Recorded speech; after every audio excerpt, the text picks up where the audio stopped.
Pai Santo, nós te agradecemos por esse tempo e cremos que orar é reconhecer é falar com o Senhor, não é apenas uma repetição de palavras. Teu Filho Jesus disse àqueles religiosos que achavam que pelo muito falar eles seriam ouvidos, e orar não tem nada a ver com isso, é conversar com o Senhor, e nós temos acesso a Ti, a partir do momento que cremos no que o Teu Filho fez por nós, ao Teu trono de graça. Obrigado por esse tempo que nós podemos louvar o Teu santo nome e honrar somente a Ti, que é digno.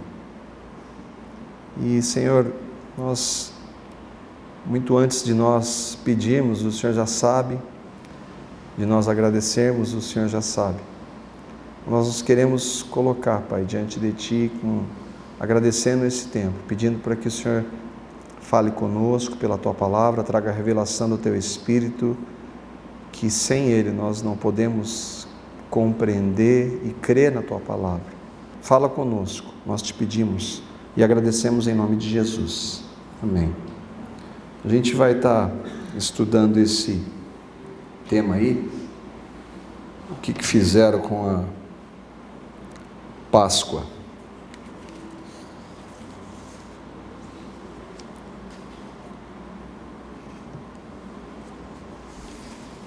Deus diz: os céus declaram a glória de Deus e o firmamento proclama a obra das suas mãos.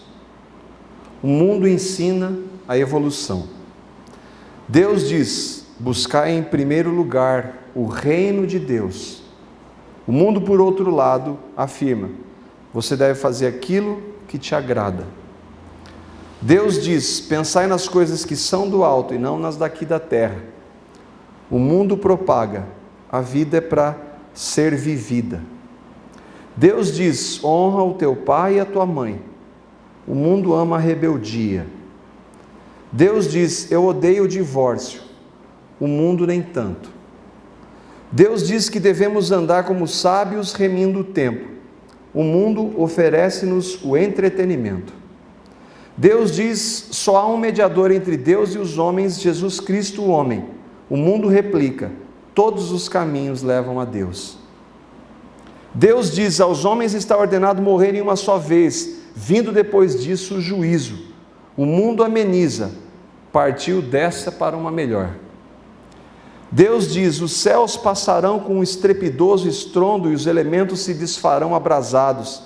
Também a terra e as obras que nela existem serão atingidas. O mundo prega: vamos salvar o planeta. Deus diz: pela graça sois salvos. O mundo defende a religião.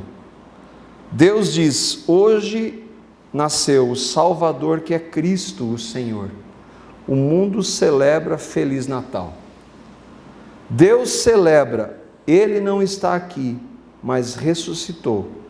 O mundo dá ovos de chocolate do coelhinho da Páscoa. Tudo que Deus ama, tudo que manifesta a vontade de Deus, o mundo é contrário e vice-versa. Esses são alguns exemplos e que, se a gente parasse para pensar, nós iríamos ver sempre.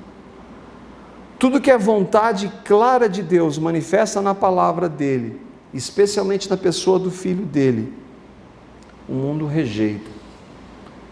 E nós, muitas vezes, somos influenciados por esses pensamentos, achando que às vezes temos que rever alguns ensinos, algumas coisas que a palavra diz. Tudo que Deus ama, o mundo odeia. Isso não se trata de radicalismo. Não é uma posição de algum religioso radical que tem a mente fechada. Não, isso é o que a palavra de Deus diz. Para usar uma palavra de um irmão que gosta muito dela, dentro de uma perspectiva cristã, você não consegue ver tudo que está acontecendo aí sem olhar pelo que a palavra de Deus diz. Não dá para você fazer uma análise do que acontece no mundo sem você olhar o que a palavra de Deus diz. Nada que acontece aí fora, ou até mesmo no nosso meio, é por acaso. Tudo que a nossa carne pecaminosa deseja e que o diabo oferece está nas coisas do mundo. A Bíblia diz que os cristãos, eles têm 3 inimigos. O primeiro deles, que é aquele que orquestra tudo, é o diabo. Eu ouvindo o Maurício outro dia, o Senhor usou para mostrar que Deus não tem inimigo. Porque quando você fala às vezes de um inimigo, você está pensando em alguém que tem o mesmo poder. Deus não tem inimigo. Lutero dizia que até o diabo é diabo de Deus. O diabo só pode fazer o que Deus permite que ele faça. Ele não pode fazer nada além do que Deus permita que ele faça. A gente vê isso muito claramente na vida de Jó. Quando o diabo chega para falar de Jó, e Deus fala do servo bom dele, e o diabo fala, ele é teu seguidor porque ele tem um monte de coisas, e Deus vai estabelecendo, então tá, você vai tocar em alguns pontos, mas você só vai até onde eu deixo você ir. Nós temos um outro inimigo, que é a carne, que é esse corpo aqui, que nós vivemos nele. Apesar de termos nascido do Espírito, quando nós vemos na palavra que novo nascimento é nascer do Espírito ou nascer do alto, e que o Espírito Santo de Deus veio e vivificou o nosso espírito que estava morto, nós vivemos em um corpo mortal. Mortal porque um dia ele vai voltar para o pó. Ele veio do pó e vai voltar para o pó. E a nossa carne, nesse corpo, há inclinações que são contrárias ao Espírito. A Bíblia diz que o Espírito milita contra a carne, e esse militar é guerrear contra a carne, e um se opõe à vontade do outro. Nós sabemos que quando nós permitimos a ação do Espírito, que nós temos um relacionamento íntimo com Ele, a vitória dele em nós se manifesta pela ação do Espírito. E esse mundo aqui, o mundo não o que Deus criou, porque tudo que Deus criou é bom. Mas o mundo, esse sistema, e a palavra aqui que a gente vai ver do texto é o cosmos, é um sistema que jaz no maligno. O mundo jaz no maligno. E todas as influências que nós recebemos desse sistema são contrárias à vontade de Deus, em todos os níveis. Eu não falei aqui, a questão de sexualidade é uma deturpação do que Deus estabeleceu. Deus criou a sexualidade dentro de um contexto que ela é maravilhosa, foi Ele que criou. Se Ele criou, ela é maravilhosa. Mas o mundo deturpa. A questão dos filhos, da obediência, que é tão importante na palavra. O mundo muda isso, ao ponto de você não poder corrigir o teu filho por amor. O mundo distorce isso. E tantas outras coisas que estão nos passadas neste mundo, por uma influência desse diabo que está nesse governo, apesar de estar debaixo da soberania de Deus. E um texto da palavra, de 1 João, capítulo 2, os versículos 15 a 17, vai falar de qual deve ser a postura daqueles que creem em Cristo, em relação a este mundo, a esse sistema. 1 João capítulo 2, os versículos 15 até o versículo 17. Aqui eu estou com uma versão aqui, tem outra versão de outro texto aqui. Está escrito lá: não amem o mundo e nem o que nele há. João está falando para cristãos, para aqueles que nasceram de novo, porque é impossível você falar para alguém que vive nesse mundo sem ter nascido de novo, que não ame o mundo. Agora ele admite uma possibilidade de cristãos amarem o mundo, então ele fala, não amem o mundo. Mas do que ele está falando? Se alguém ama o mundo, o amor do Pai não está nele. Essa é a realidade de todos aqueles que não creram em Jesus. amam o mundo, vivem em função das coisas do mundo. Mas nós, se cremos em Cristo, essa realidade não deve mais fazer parte da nossa vida. E aí ele continua: pois tudo o que há no mundo, a cobiça da carne, a cobiça aqui que é desejo veemente de possuir, ambição, ganância, avidez. A cobiça da carne, que é a nossa tentação nessa área do corpo que nós falamos da carne. A cobiça dos olhos, e como o diabo é um estrategista e como ele usa disso. Eu fui com a Mar essa semana comprar um ovinho de chocolate. Graças ao Senhor a gente fala, ó, não existe ovo de Páscoa. Não existe ovo de Páscoa. Eu posso comprar um ovo de chocolate, mas é uma ótima oportunidade para falar de Jesus. Páscoa não tem nada a ver com isso. A gente foi comprar. E você chega naquele... É fascinante quando você vê aquele corredor cheio de ovos de chocolate. E tem de tudo, né? Eu me lembro quando eu era menor, tinha os ovos e era um bombom, um sonho de valsa basicamente. Hoje não, tem brinquedo, tem tudo. Tem ovo da Barbie, tem ovo não sei do que, e de carrinho, e tem de tudo. E é uma coisa que trabalha no quê? Nessa cobiça dos olhos, que nos fascina tanto. E é disso que ele está falando. E a ostentação de bens não provém do Pai, mas do mundo. O mundo e a sua cobiça passam. Tudo isso vai passar. Mas aquele que faz a vontade de Deus permanece para sempre. A vontade de Deus é que nós não amemos o mundo. O mundo vive pela atração dos olhos, pelo que atrai, pelo que nos fascina. E mesmo nós cristãos estamos tentados a isso. Nós não estamos isentos disso. Agora a palavra diz que nós devemos viver por um outro sistema, o da fé, que não vê nada, mas que crê no que a palavra de Deus diz. E o dia que hoje deveria ser celebrado, não podia ser diferente. A Páscoa o que se passa hoje da Páscoa está dentro desse ensinamento, desse contexto do mundo. Coelhinho que não botando ovo de chocolate. É uma deturpação do significado do que é. No Natal, Papai Noel, árvore, luzes, nada de Cristo. Tudo bem que o Natal, dia 25 de dezembro, muito provavelmente Jesus não nasceu nesse dia, mas a história sempre mostrou que a celebração do Natal, o nascimento de Cristo, a encarnação de Deus, era celebrado nesse dia. E o mundo vai, orquestrado pelo diabo, vai tirando isso. Vai tirando aos poucos, até que a gente fale de Páscoa, fale de Natal, mas nem sabe o significado dessas datas. Só que no domingo de Páscoa isso é muito mais sério. Porque essa data é real.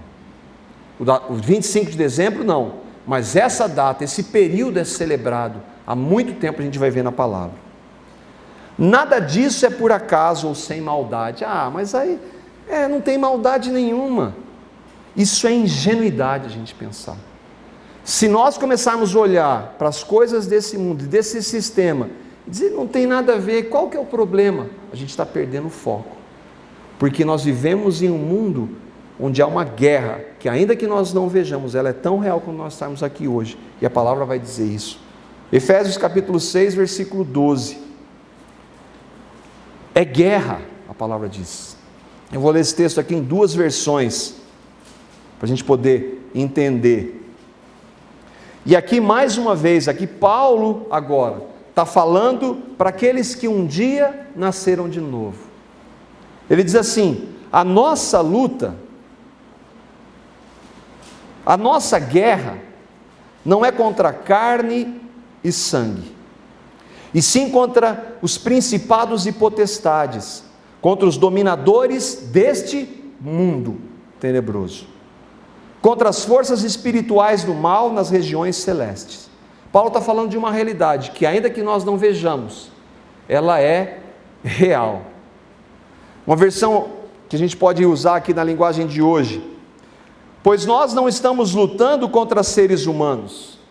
Não é uma guerra de um contra o outro fisicamente, de um país, de uma nação contra a outra. Não é essa guerra onde usa arma física, é uma guerra espiritual.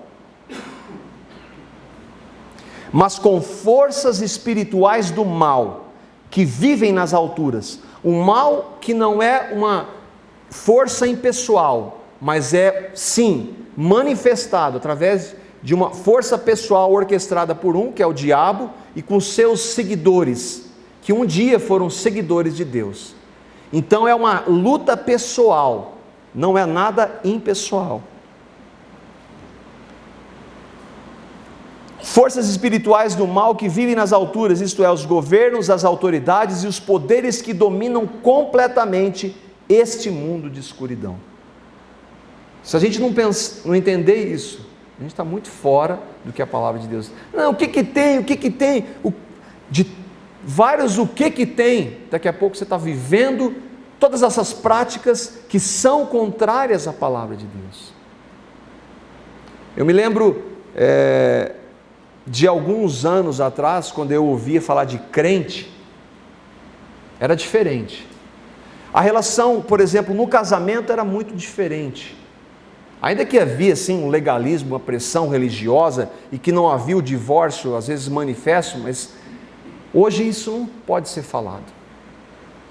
Por quê? Porque ele começa devagar e vai se infiltrando e vai distorcendo a tal ponto de que, se você se manifestar, você é taxado às vezes até de legalista. Mas nós lemos aqui que Deus odeia o divórcio. Ah, mas isso é radical, isso é Velho Testamento. A gente ouve Jesus falar dessa questão também de maneira muito séria. Só que a gente vai deixando, e essas influências, e como acontece, está toda hora acontecendo no nosso meio, nós vamos achando que é normal. É normal, ou é comum. Normal à luz da palavra não. E, falando em guerra, em distorção, o que ele mais odeia? E o texto da palavra de Filipenses, capítulo 3, versículos 18 e 19, mostra qual que é o alvo desse nosso inimigo. Filipenses, capítulo 3, os versículos 18 e 19, e aí nós vamos entrar nessa inimizade, ou nesse adversário, e o que ele faz, o que ele fez para distorcer a celebração, o que deveria ser a real celebração desses 3 dias, últimos 3 dias. Filipenses capítulo 3, versículos 18 e 19, pois muitos andam entre nós, dos quais repetidas vezes eu vos dizia, e agora vos digo até chorando, que são inimigos da cruz de Cristo. Esse é o ponto. O alvo é inimizade contra a cruz. O destino deles é a perdição. O Deus deles é o ventre. E a glória deles está na sua infâmia, visto que só se preocupam com coisas terrenas, nada de espiritual. A Páscoa deveria ser a celebração da cruz de Cristo e de tudo o que ela implica, e de todas as suas implicações, e de tudo que ela representa, porque Deus colocou na cruz de Cristo o centro de todas as coisas, a palavra diz. O que é a Páscoa? A gente volta para ver a definição da palavra, volta para ver como ela era celebrada no Antigo Testamento, e o que ela tem a ver com a gente hoje. A palavra Páscoa vem de uma passagem, de uma palavra que se chama Pessar, no hebraico. O Velho Testamento foi escrito em hebraico, o Novo foi escrito em grego. A expressão é relativa à passagem do texto de Êxodo, no capítulo 12 de Êxodo, os versículos de 1 a 13. A gente vai ler esse texto, é um pouco longo, mas nós vamos ler para entender. De onde vem? O significado da palavra Páscoa, passagem ou passar por cima. De onde vem esse significado? E esse texto mostra o significado. Êxodo capítulo 12, os versículos de 1 a 13. Nós vamos ler e a gente vai lembrar de onde vem. O Senhor Deus falou com Moisés a Arão no Egito e disse: este mês será para vocês o primeiro do ano. Diga a todo o povo israelita o seguinte: no dia 10 deste mês, cada pai de família escolherá um carneirinho ou um cabrito para sua família, isto é, um animal para cada casa. Se a família for pequena demais para comer o animal inteiro, então o dono da casa e o seu vizinho mais próximo comerão juntos, repartindo de acordo com o número de pessoas e a quantidade que cada um puder comer. O animal deverá ser um carneirinho ou um cabrito sem defeito. Algumas traduções vão dizer cordeiro, é mais importante a gente ver essa do cordeiro e esse ponto, sem defeito. E a gente vai ver por que Deus manda sacrificar um animal. O que o animal tem a ver? Vocês o guardarão até o dia 14 deste mês, e na tarde desse dia, todo o povo israelita matará os animais, fará um sacrifício deles. Pegarão um pouco de sangue. Todas essas figuras têm papel fundamental para o real significado da Páscoa. E o passarão nos batentes dos lados de cima da porta das casas onde os animais vão ser comidos. Nessa noite, a carne deverá ser assada na brasa e comida com pães sem fermento e com ervas amargas. A carne não deverá ser comida crua nem cozida. O animal inteiro, incluindo a cabeça, as pernas, os miúdos, será assado na brasa. Não deixem nada para o dia seguinte e o queimem o que sobrar. Já vestidos e calçados, segurarão o bastão, comam depressa o animal. Esta é a Páscoa de Deus, o Senhor. Nessa noite, eu passarei pela terra do Egito e matarei todos os primeiros filhos, os primogênitos, tanto das pessoas como os dos animais, e castigarei todos os deuses do Egito. Eu sou o Senhor. O sangue nos batentes das portas será um sinal para marcar as casas onde vocês moram. Quando estiver castigando o Egito, eu verei o sangue e então passarei por vocês sem parar, para que não sejam destruídos por essa praga. Aqui a gente sabe, o povo hebreu estava escravo. Deus havia falado para Moisés havia falado com Faraó e tinha feito todas as tentativas possíveis para libertá-lo, libertar o povo para o Egito, libertar o povo hebreu que estava lá, e o Faraó não deixou. Então Deus dá esse aviso a Moisés e estabelece esse critério, porque ele mataria. Aí sim, o Faraó ia liberar o povo. E aquilo acontece. Mas Deus usa essa simbologia, ou usa essas figuras para mostrar algo que foi muito importante para o povo hebreu e que é celebrado até hoje. Mas o principal significado de tudo isso não era com quanto a libertação deles foi muito importante. Não era dessa libertação, e não era essa libertação que Deus tinha como objetivo principal.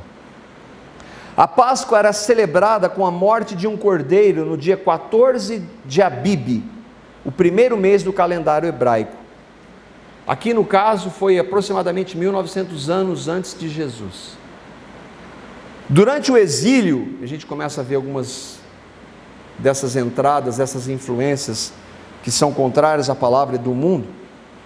600 anos antes de Cristo, este nome foi substituído pelo nome babilônico Nissan.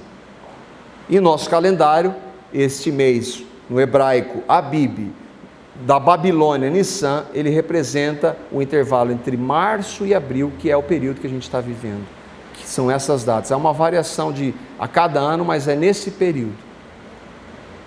Esta é a primeira aparição da palavra Páscoa, aqui nesse texto que a gente acabou de ler na Bíblia. Seu significado não atinge somente os judeus. Mas como é que vem toda essa influência do mundo para a celebração da Páscoa? O paganismo, que nada mais é do que influência de religiões anticristãs, e no caso dos judeus, anti-hebreias ou contrárias, pagãs, que se normalmente se adoravam vários deuses, começa a entrar na adoração do único Deus e vai se misturando. A gente vê isso em toda a palavra.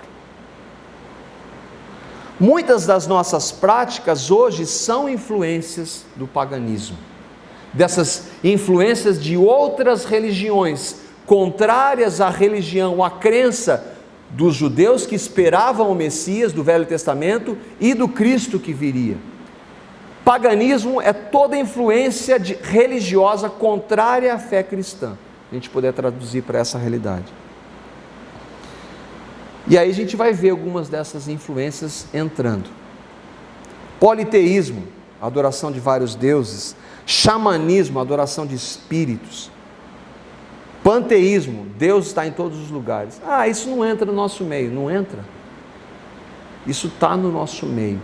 Há práticas dentro da igreja evangélica e alguns segmentos da igreja evangélica que tem muito disso aqui. Manifestações espirituais ditas em nome de Deus e que são muito comuns nesse tipo de crença pagã dentro da igreja hoje. De onde vem a Páscoa, que a gente conhece essa Páscoa entre aspas? Nos Estados Unidos, a palavra Páscoa, Easter, chama-se Easter. De onde vem Easter? Easter vem do nome de uma deusa que chamava-se Ishtar, que, traduzida para o português, chama-se Astarte, uma deusa, a principal deusa dos fenícios, um povo que era contrário ao povo hebreu. Então, essa influência de uma deusa, que não é deusa, vem para a celebração da libertação desse tipo de coisa no povo hebreu. Ela era a deusa da fertilidade e da sexualidade. Essa deusa aparece na Bíblia. A gente vai ler o texto de 1 Reis 11, 4, 6. E como ela perverte, e como essa influência pagã perverte. 1 Reis capítulo 11, versículos 4 e 6. A história de Salomão, o homem mais sábio que já pisou sobre a face da terra, homem pecador, excetuando a Cristo, mas que foi sendo pervertido por esse tipo de mundanismo. À medida que Salomão foi envelhecendo, suas mulheres o induziram, Salomão tinha 700 mulheres, a voltar-se para os outros deuses, e o seu coração já não era totalmente dedicado ao Senhor, o seu Deus. Olha como essa influência acontece. Aconteceu com ele, acontece com a gente hoje. Como fora o coração do seu pai Davi. Ele seguiu que deusa? Astarte, que é a deusa Ishtar, que traduzido vem a origem do nome Easter em inglês é uma valorização, uma celebração dessa deusa que foi trazido para Páscoa, que não tem nada a ver com ela, uma celebração pagã, e que a gente faz, e o que tem? O que tem? Não tem nada demais. Ele seguiu Astarte, a deusa dos sidônios, era também dos fenícios, e Moloque, o repugnante deus dos amonitas. Dessa forma, Salomão fez com que o que o Senhor reprova, não seguiu completamente o Senhor como seu pai Davi. E os ovos? Páscoa, o significado do nome, até ia vir aqui um casal de alemães e até perguntar. Easter em inglês, Ostern em alemão. Paganismo vindo da Europa, dos Estados Unidos, e logicamente vai desembocar aqui para nós com muita facilidade. A gente recebe muito bem isso. E os ovos? Nos tempos antigos, os ovos eram usados como em ritos religiosos dos egípcios e dos gregos. Paganismo entrando, as influências, e eram pendurados para propósitos místicos nos templos. Também eram usados como símbolos de fertilidade. Bom, se a gente já tem uma deusa, a deusa da fertilidade, que tal unir os ovos que simbolizam a fertilidade e trazer e fazer uma boa mistureba, para quanto mais coisas nós lançarmos, mais nós vamos tirar o significado real. E aí, dessas celebrações pagãs é que a gente tem hoje essa chamada celebração, que não tem nada a ver com a Páscoa que nós vimos. Nós devemos ser radicais nesse ponto. Não quer dizer que eu não vou dar para o meu filho ou minha filha um ovo de chocolate, mas ele precisa saber que aquilo é um ovo de chocolate e que ele não tem diferença nenhuma para a barra de chocolate e que aquele ovo não tem nada a ver com Páscoa. Você pode usar, mas explica, usa ou utiliza como estratégia para falar da real Páscoa. No Natal, tem alguma coisa a ver a celebração que nós temos hoje? Não, mas nós podemos usar sim, de maneira sábia, como estratégia, para falar da encarnação de Deus. Vamos voltar para a verdadeira Páscoa. O que tem a ver? Nós vimos que Deus mandou sacrificar animais. Por quê? Essa é uma pergunta que eu me fiz. Por que Deus mandou sacrificar animal? O que eles fizeram de errado? O que um animal que Deus mandou sacrificar fez de errado para ser sacrificado? O que ele fez? Alguma coisa de errado? Um cordeiro sem defeito fez alguma coisa de errado para ser sacrificado? Sim ou não? Não. O ponto é esse.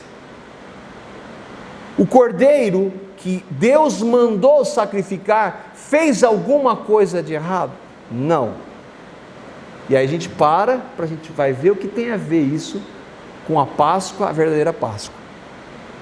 Deus exigia sacrifícios de animais para que a humanidade pudesse receber o perdão. E a gente vai ver um outro texto, Levítico, capítulo 1, versículo de 1 a 4.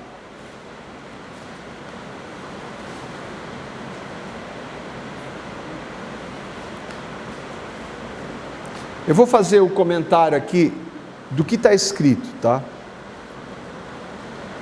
Um certo procedimento aí a gente vai ver que era para ser seguido. Primeiro, o animal tinha que ser perfeito. Segundo, a pessoa que estava oferecendo o animal tinha que se identificar com ele. Havia uma identificação do animal sendo sacrificado com a pessoa que fazia o sacrifício pelo pecado dele, não do animal.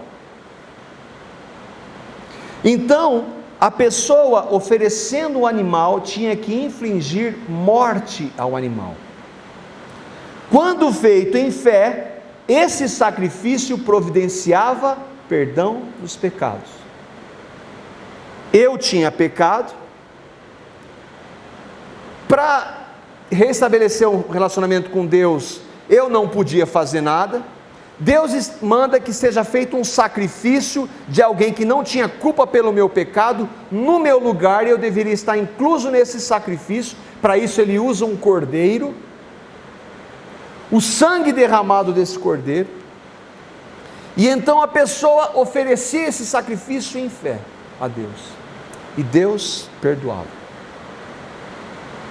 O que foi feito no Êxodo para a libertação, e os sacrifícios do Velho Testamento, que eram feitos por animais, apontavam para um sacrifício. Eram feitos vários sacrifícios. Por quê? Porque havia vários pecados. Então sempre eram feitos sacrifícios de animais que não tinham culpa. O objetivo era esse: não tinham culpa nenhuma do meu pecado, porque eu não poderia fazer, porque eu era um pecador. Além do sacrifício, além do cordeiro sacrificado na Páscoa, havia o sacrifício diário no templo de Jerusalém. Toda manhã e noite, um cordeiro era sacrificado no templo pelos pecados do povo. Deus ordenou. Então tinha que ter muito sacrifício, porque tinha muito pecado. Esse texto está em Êxodo 29, a gente vai ler. Êxodo 29, versículo 42.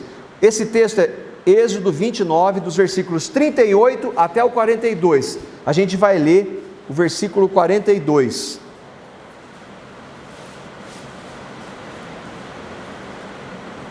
A gente não pode esquecer das figuras que Deus usa, porque daqui a pouco nós vamos ver como elas têm tudo a ver com a verdadeira Páscoa.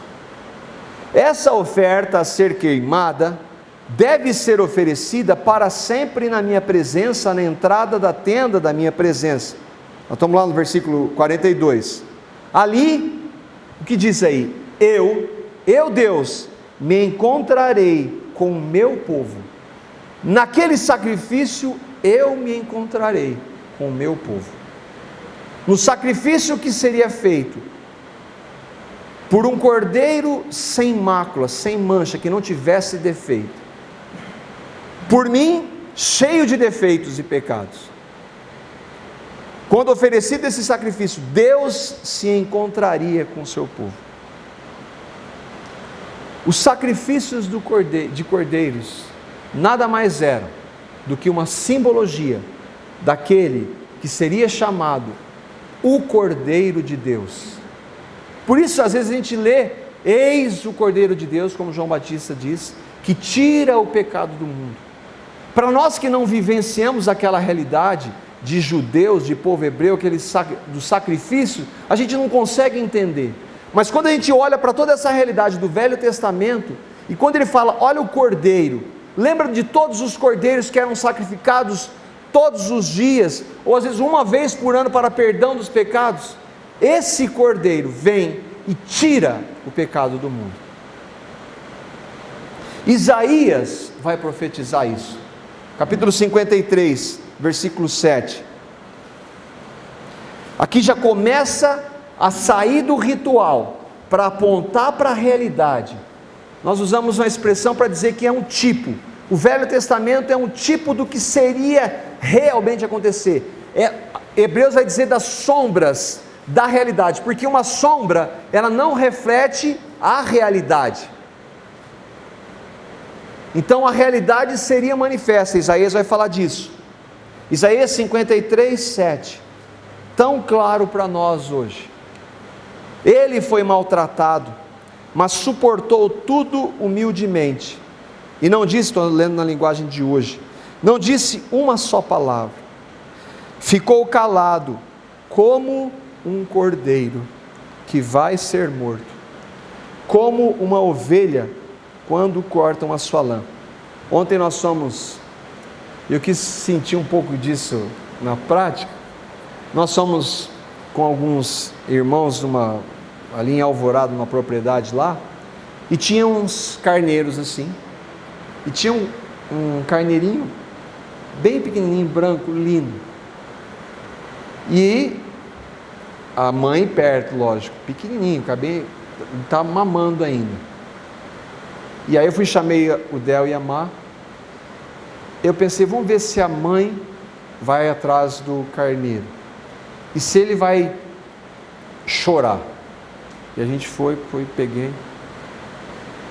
Você pega, a mãe chega perto, mas ela não investe que nem fosse um boi ou em cima de um bezerro, o negócio era bem pior, né? Afastei a mãe, peguei aquele carneirinho, foi quietinho até lá, coloquei ele perto das crianças, as crianças passaram a mão nele. Aí depois ele começa a chamar.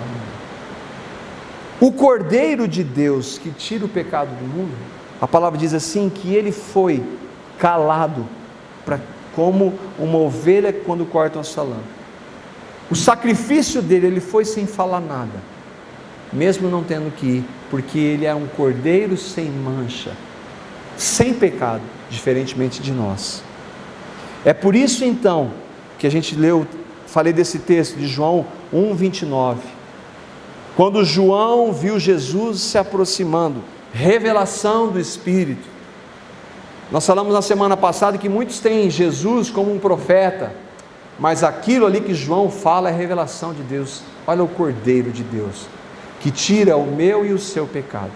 Lá vem o Cordeiro de Deus que tira o pecado do mundo.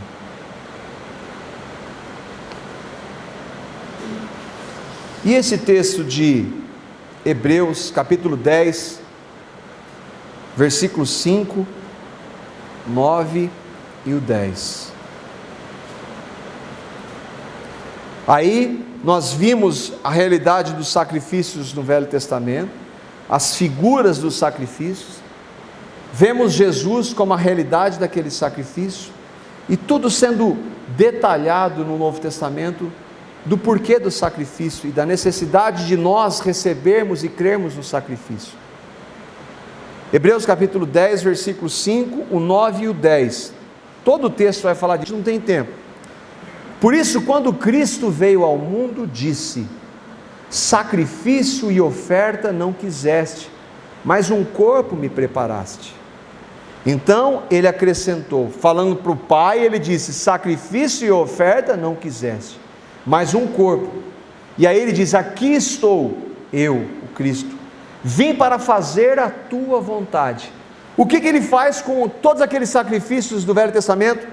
Cancela o primeiro, para estabelecer o segundo. Aquilo lá era só sombra dessa realidade que eu vim estabelecer. Todos aqueles sacrifícios eram feitos várias vezes, porque tinha muito pecado, precisava de muito sacrifício. Jesus vem uma vez, um único sacrifício, suficiente para todos os nossos pecados. Pelo cumprimento dessa vontade, fomos santificados, de uma vez por todas. A palavra fala várias vezes isso. Por meio do sacrifício do corpo de Jesus Cristo, oferecido uma vez por todas. Cancela aquele monte de sacrifício que era uma simbologia do meu sacrifício por pecadores, por mim e por você. Agora a gente está falando de nós aqui. A gente está falando de uma realidade há 2000 anos, há 1900, há 3000, de um povo que a gente não tem nada a ver. Esse sacrifício foi feito por mim e por você, porque nós precisamos de um cordeiro sem pecado, para nos levar até Deus que não tem pecado. E o único cordeiro sem pecado é Cristo Jesus, que veio para tirar o nosso pecado. Que sacrifício? Sacrifício e oferta? Não, dádiva. O sacrifício já foi feito única e exclusivamente por Cristo, porque só Ele pode. O que eu faço? Recebo pela fé. Por isso que é graça. Por isso que não dá para comparar. Faz isso ou deixa de fazer aquilo com graça, porque não dá. Porque é impossível, através dos nossos atos, através de algo que nós façamos, nós termos um relacionamento com Deus, senão através de um sacrifício, de derramamento de sangue. A Bíblia diz que sem derramamento de sangue não há remissão, não há perdão de pecados, mas não de animais, e sim do Filho de Deus encarnado. Hebreus fala disso. Sangue de animais não podem nos purificar verdadeiramente. Eu e você somos pecadores, e nós estamos dentro dessa realidade. Nenhum de nós pode mudar isso. Fazer parte de religião não pode mudar. Obedecer algumas regras não vai mudar. Nós temos uma natureza de pecado. Nós nascemos em pecado. E Deus estabeleceu em uma figura para aquele povo de que só um sacrifício seria suficiente para que nós tivéssemos um relacionamento com Ele, e o nosso pecado crucificado, no sangue dele os nossos pecados perdoados, e na ressurreição nós tivéssemos um restabelecer um relacionamento com Deus.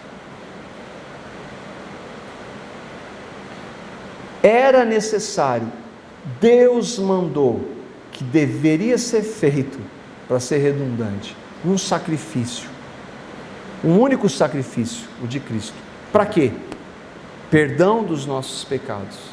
E o que nós temos que fazer? Receber o que Cristo fez por nós.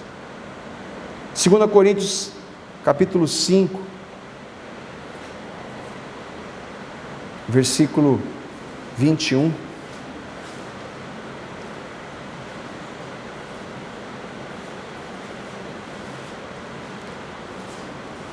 Aquele que não conheceu o pecado, ele o fez pecado por nós, para que nele fôssemos feitos justiça de Deus. Não a minha, porque eu não tenho nenhuma. Não há nenhum justo, nenhum sequer. Não há ninguém que entenda, não há ninguém que faça o bem, não há ninguém que busque a Deus. Só a justiça de Cristo pode nos dar perdão, manifesta no corpo dele na cruz, perdão pelos nossos pecados, no sangue dele derramado, na nossa morte com ele, a crucificação do nosso pecado, na ressurreição, vida nova, vida com significado, vida que movida pelo Espírito é capaz de compreender isso aqui e dar glória a Deus e aleluia pelo que ele fez. Ainda que compreender bem entendido, de maneira tão pequena, mas mesmo sendo tão pequena para nós, tão maravilhosa do que Cristo fez por nós. Páscoa é isso. Páscoa não tem nada a ver com o que o mundo passa para nós, para os nossos filhos. 1 Pedro, capítulo 1, versículos 18 a 21.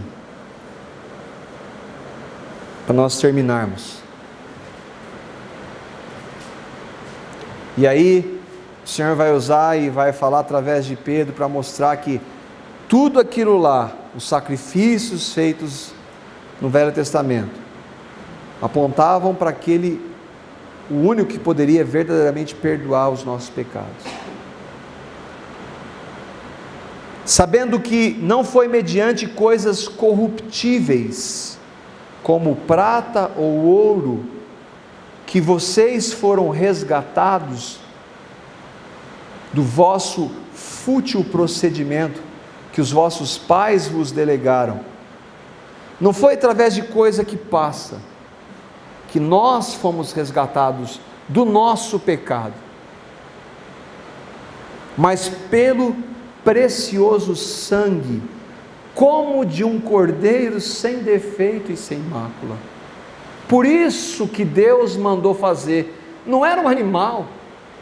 Eu vou mostrar para vocês o seguinte, esse animal aqui, eu quero mostrar que lá na frente vai vir o meu filho, mas muito antes de lei, muito antes de sacrifícios de carneiro, ele já fez um, na criação, logo depois do pecado. Quando Adão e Eva pecam, eles fazem religião, mas Deus faz um sacrifício e os cobre com pele. Ali já foi feito um sacrifício, mas aqueles sacrifícios não poderiam, porque deveriam ser feitos, nós vimos aqui, mas um único sacrifício foi feito de uma vez por todas. Ou seja, se eu creio no que Cristo fez de uma vez por todas, eu tenho acesso a esse Senhor maravilhoso, e eu posso ter um relacionamento com Ele. Conhecido, quando que foi feito isso? Sangue de Cristo, conhecido com efeito antes da fundação do mundo. A gente não faz nem ideia do que isso significa, por isso que é simbologia. Porém manifestado no fim dos tempos, por amor de vós, que por meio dele, por que foi feito? Por amor a nós. Por meio dele tendes fé em Deus, o qual o ressuscitou dentre os mortos. O sacrifício foi feito, mas ele venceu a morte, porque ele ressuscitou dos mortos. E lhe deu glória, de sorte que a vossa fé e esperança estejam em Deus. Esse é o real significado da Páscoa: morte e ressurreição. Nossa morte, nossa ressurreição com Cristo. O sacrifício de Cristo feito por nós pecadores, por amor, como nós acabamos de ver, e totalmente de graça. Eu queria que a gente terminasse aqui e nós vamos cantar esse texto da palavra que é maravilhoso, de Colossenses, o capítulo 1, os versículos 21 a 23. E a vocês também, que antes eram estranhos e inimigos no entendimento, porque quem não tem Cristo está nessa realidade. Pelas vossas obras malignas, por causa do nosso pecado. Agora, porém, reconciliou vocês no corpo da sua carne, no sacrifício do Cordeiro Pascal, mediante a sua morte, para quê? Para vos apresentar perante eles santos. O que o sacrifício simbolizava para os judeus lá na libertação do Egito? Libertação. Os sacrifícios diários, perdão e libertação dos nossos pecados. Se é que vocês permanecem na fé, se nós cremos, foi feito de uma vez por todas, a gente pode ter segurança disso. Alicerçados e firmes, não deixando afastar da esperança do Evangelho. O Evangelho é isso, Evangelho é Páscoa, morte e ressurreição, que vocês ouviram, que foi pregado a toda criatura debaixo do céu, do qual eu, Paulo, me tornei ministro. Vamos ficar em pé? Esse cântico é um cântico de louvor ao Senhor, pelo que Ele fez por nós, de maneira tão sensacional.